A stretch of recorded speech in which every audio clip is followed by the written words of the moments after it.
So you probably got inspired by the idea of becoming an architect at some point in your life, and now you're finally ready to give it a shot. But how does one actually go about becoming an architect, and what does it take? The journey of becoming an architect can be rough and tricky, and there's all sorts of questions like which university should I go to? What sort of skills do I have to have? Do I need to know math? Do I need to know physics? With all these questions, it can be tricky to know exactly where to start. However, with enough determination and the right type of information, the whole journey can be much more straightforward and enjoyable. Hi guys, welcome back to this channel. My name is Alex. I'm a registered architect in UK, and today we're gonna have a look at what it takes to become a fully qualified architect. Now, in UK and in many other places in the world, the title architect is a protected title, and it takes on average 8 to 9 years to become an architect. Now, with that sort of commitment that spans over a decade, it's important to know what you're signing up for and also know the underlying reasons as to why you decided to become an architect. So in today's video, I'm gonna give you an overview of the journey ahead so that you know exactly what to expect, and also perhaps to determine if this is the right type of thing that you want to pursue. Although underlying principles in this video are universal, the specifics I'm going to be talking about are applicable to UK education system. So with that preamble aside, let's have a look at what it actually takes to become an architect. So first, you need to know two acronyms. One is ARB, the Architects Registration Board, and the second is RIBA. Now, ARB is this regulatory body.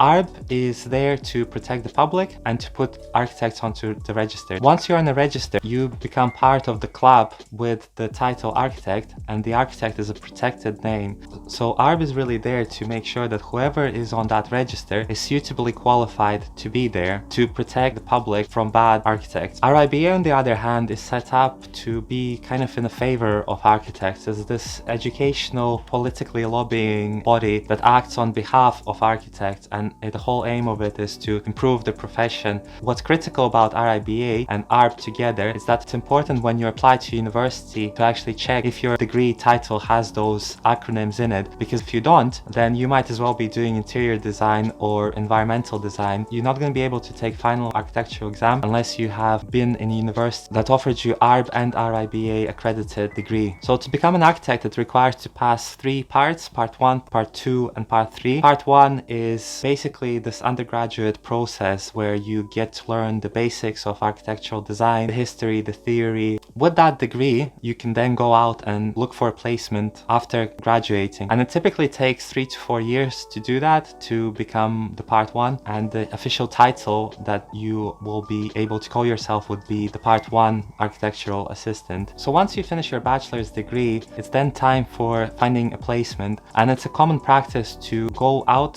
and work for a year before then coming back into university to finish your postgraduate degrees. And so that 1 year is a mandatory part of becoming a qualified architect. You should not skip it. Ideally, you can go directly into the masters, but it becomes a bit more difficult later on because the employer is more likely to give a shot after finishing university to somebody who has already had an experience after the bachelor's degree. So you'll be competing with people who effectively already had some kind of practical experience, whereas if you just complete bachelor's and masters and you graduate, you're less experienced in what it actually takes to work in the workplace, because the experience you have in university is completely different, polar opposite actually from the way things are happening in the real world. So it's important to land a job after a bachelor's degree, in my opinion, and try to do that quickly, not leave that to the very last moment just after you graduate. So what I would recommend to do is to focus on your CV and your portfolio at the last semester in your last undergraduate year, because those are the two things that you'll need to have: the CV and portfolio to send to your practices to get a job, and also you'll allow yourself a sufficient chunk of time to go through the various iterations of your portfolio CV, see what works, what doesn't, get an opinion of somebody else on it, and get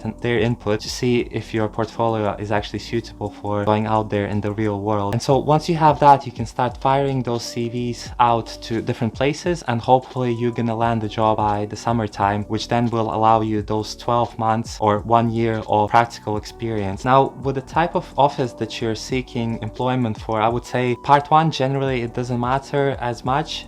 So if you can land a job at a big practice, a well-known name, that's to your advantage, because then that name is going to be recognized further down in your career, and you probably will get an easier time landing other jobs in other different well-known practices. On the other hand, the benefit of working in a smaller place is that it is generally accepted there's more hands-on experience that you can get, because the offices are smaller and there's less kind of prescribed way of doing things. Things are a bit more fluid and flexible, and different people get thrown into different areas of and stages of design. You might end up in your part one to actually see the project from, you know, kind of the middle stages up to the construction, for instance, which is great, that's the sort of experience that's more difficult to get. Not saying that you necessarily are going to get that sort of experience in smaller practices, but the point is that with bigger practices, the things that you experienced are limited compared to the smaller practices, where you're much more exposed to all the different areas of architectural design. In the bigger practices, you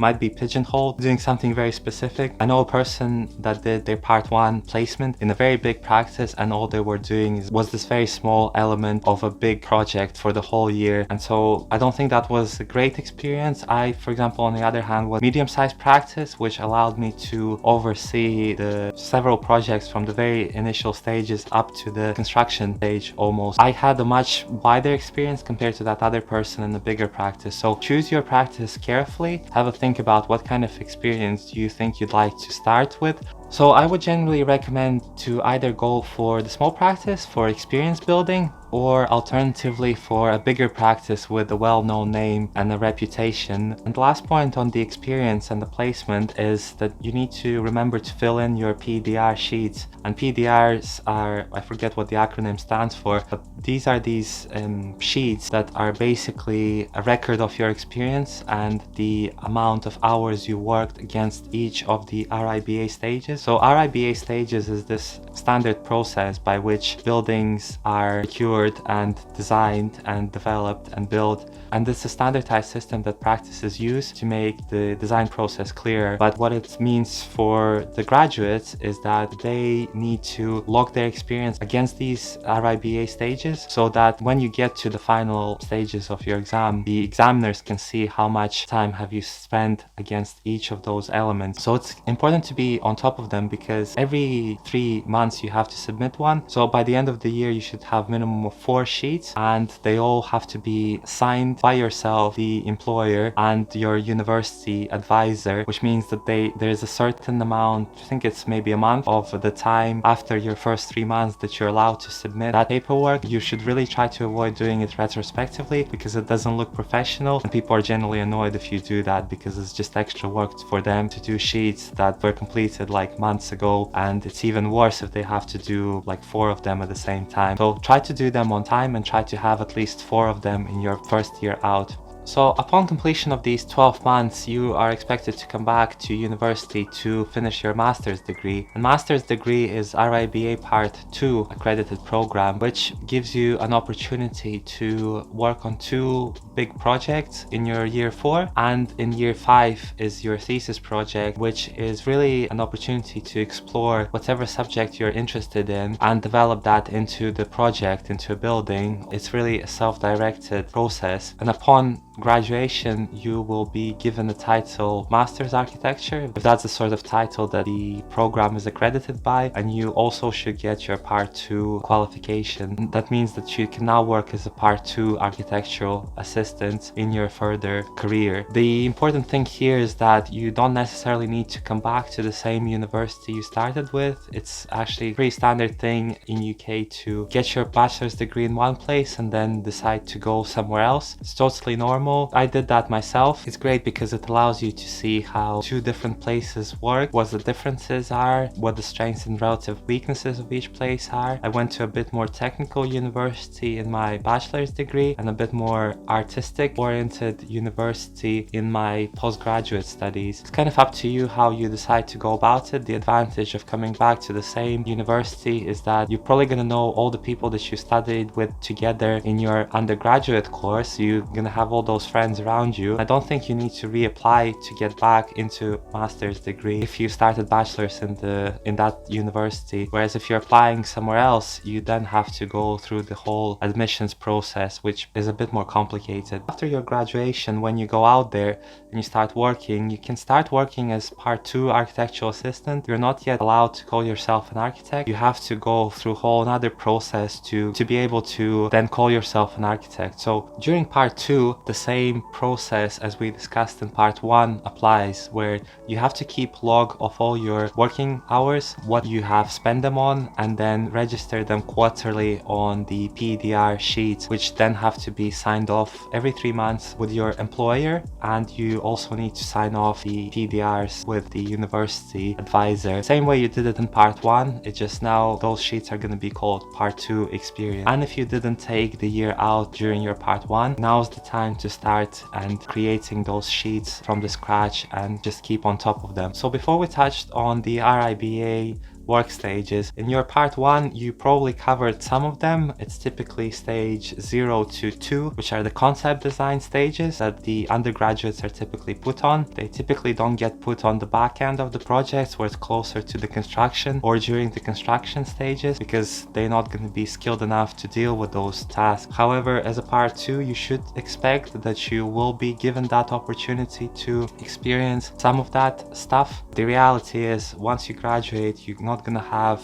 80% of skills that you need in the real world, which are contract administration, tendering documents, construction documentation. But that's the reality of this industry, is that 80% of stuff that you're actually going to be doing, you're not taught in the university, which is the whole other discussion in its own right, whether that's acceptable or not. But the reality is that's the case. So you're not going to get all the skills that you need in your university. So it's important, once you apply for jobs after graduating, to explicitly ask the employer, what sort of experience are you gonna get, and whether that experience is actually good enough to then be able to sit the part 3 exam, which is the architectural registration exam. And so it requires a little bit of you being proactive and seeking for those jobs that will give you the experience that you're seeking. But also, when you're at the placement, be proactive enough to continuously seek for those opportunities or for that sort of work that will give you the experience you need to be able to pass the exam. Because what happens at the exam stage, they're generally looking for 2 things. One is the theoretical knowledge, and 2 is the practical experience. The theoretical knowledge can always be obtained through books and reading, whereas the practical cannot. So most graduates take their part 3 or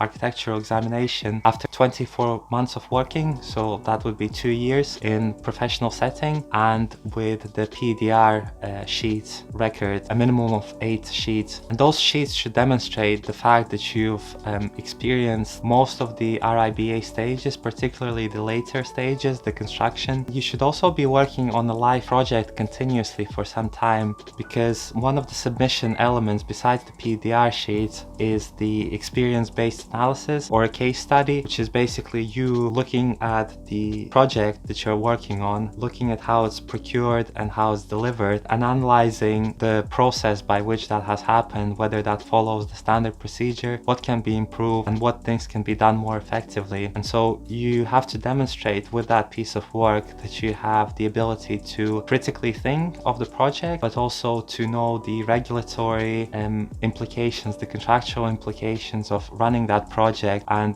what things can be improved, and also what things are not done to the correct standard. So it's a bit of a critical overview of the whole process, but in order to be able to do that, you really need to be in the deep end in that project to have a good overview of how it's being delivered. In order to be able to have that critical assessment, you actually need to be working on the project. After the PEDRs and the experience-based analysis, the third component is the actual exam, which can take many different shapes in the UK.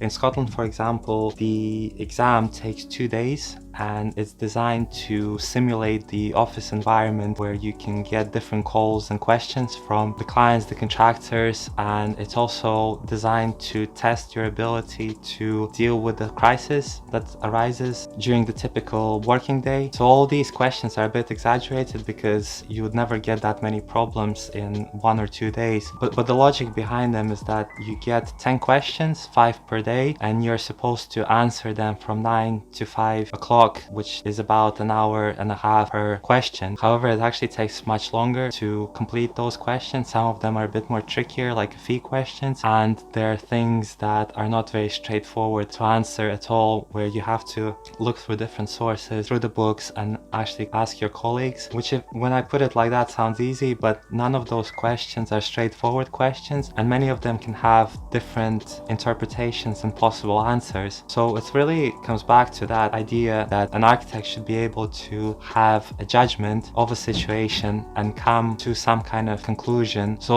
those are the type of things that actually are quite useful, because in real world, when you're on your own, that's the sort of stuff you'll need to be dealing with a lot, with the questions that are uncertain, and there's not always a clear answer to the problems that happen. In other parts of UK, the exam stage can actually be much quicker, and it doesn't take 2 days. It can be a bit more straightforward process. Some places also offer a more structured essay-based approach to examination, which for some people might be less stressful and much more straightforward way of getting your part 3, but mostly this is the kind of structure most of the examination places follow. This book right here is actually quite good resource, part 3 handbook, because this book kind of summarizes the most frequently asked questions and different tactics you can use to deal with the questions, with the experience-based analysis, and also with your PEDR submissions. So the way you pass your exam is that you manage to convince the examiners that you're a safe pair of hands, that you can be trusted to run the project. And I think the definition, the official definition of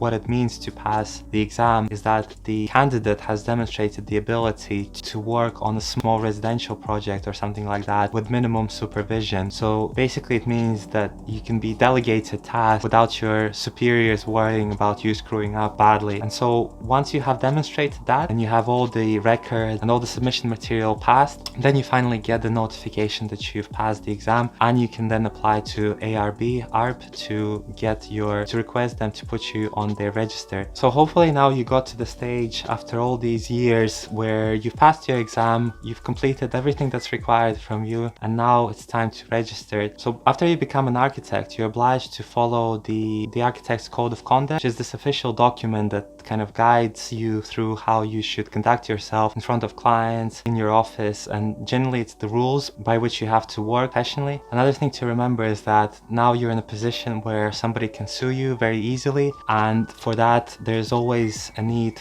to have a professional indemnity insurance, either by the place you work at or by yourself if you're on your own, so that if any claim arises, there is that cushion that if the claim is actually valid, that the people who are suing you are actually not going to go after you. Generally, it's quite difficult to sue an architect for negligence, which is basically not abiding by this code of conduct. It's difficult to prove, and not that many architects risk to go against it, but it sometimes happens. So the culture of suing in UK is less so than in United States. It's less severe, but it still happens sometimes. So for that reason, it's very important to have a contract between yourself and your client, which is called an appointment letter, which should set out the scope of your work, what you're going to get paid for, and by which date is going to be delivered, and what are the termination clauses. There's a couple of other things that can be found in the code of conduct, but as long as you follow these principles, that you have the appointment letter, there's professional indemnity insurance, and you follow the professional conduct, there shouldn't really be that much room for somebody to be able to successfully sue you or claim against you. Now, ARB will review every single claim independently of whether it's valid or not, just because their main purpose is to protect the public from negligence of architects. But the amount of those claims actually being successful, I don't think it's that many. So I hope you like this video. I'll be releasing more videos in upcoming months and weeks, so make sure you subscribe to this channel. I have also created this playlist that has a content related to part 3 examination, which I found quite useful when I was studying towards my examination. So make sure to check that out if you will be sitting exam this year.